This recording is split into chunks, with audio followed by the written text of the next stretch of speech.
Charlie smiled faintly.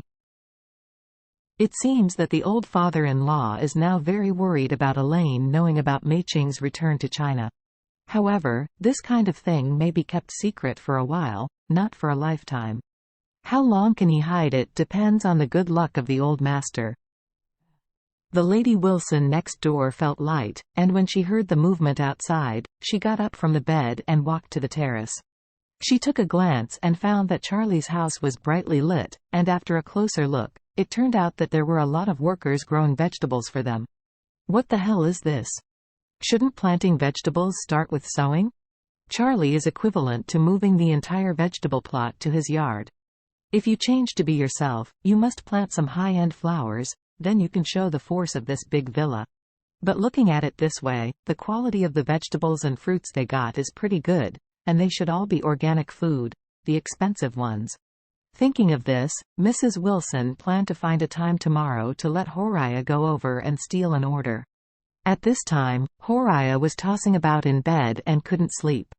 The itchiness became more and more unbearable, and she couldn't hold on to it.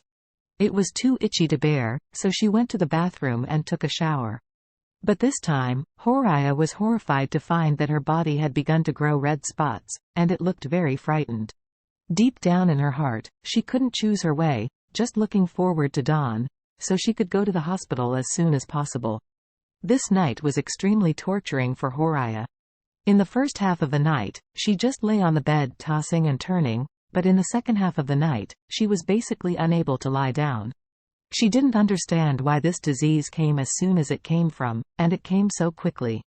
She checked with my mobile phone for a long time, and found that everyone said that if you have a venereal disease, you should avoid some food, especially seafood and spicy food. Seeing this, she regretted that her bowels were blue. For dinner with seafood hot pot in the evening, she wanted spicy pot bottom. This time she really doesn't want to eat these two things in life again. Horiah was worried about leaving too late and unable to take the coffee machine away in front of her family. So she got up quietly around 5 o'clock in the morning, sneaked into the kitchen, and went out with the coffee machine in her arms. When passing by Charlie's house, Charlie's vegetable garden prepared for his wife was almost done. Across the fence of the yard, Horiah was surprised to find that there was a large vegetable garden in Charlie's house overnight. She was a little surprised, but she didn't care about it, because her attention was not at other people. She waited at the door of Thompson for more than an hour, and the talents who bought the coffee machine rushed over. The first thing Horiah did after she took the coffee machine and got the money was to take a taxi immediately and went to the People's Hospital in a hurry. At 7 o'clock in the morning, Claire slowly woke up. This time she slept more comfortably than before. She hadn't dreamed or woke up even once throughout the night. She seemed to be in deep sleep throughout the whole process, so she felt full of energy. Claire was not surprised that she didn't see Charlie after getting up, because Charlie got up earlier than her every day. Knowing that Charlie would take her to pick today, Claire was in a particularly good mood and looked forward to it from the bottom of his heart. After washing, Claire changed into a sports suit before walking downstairs.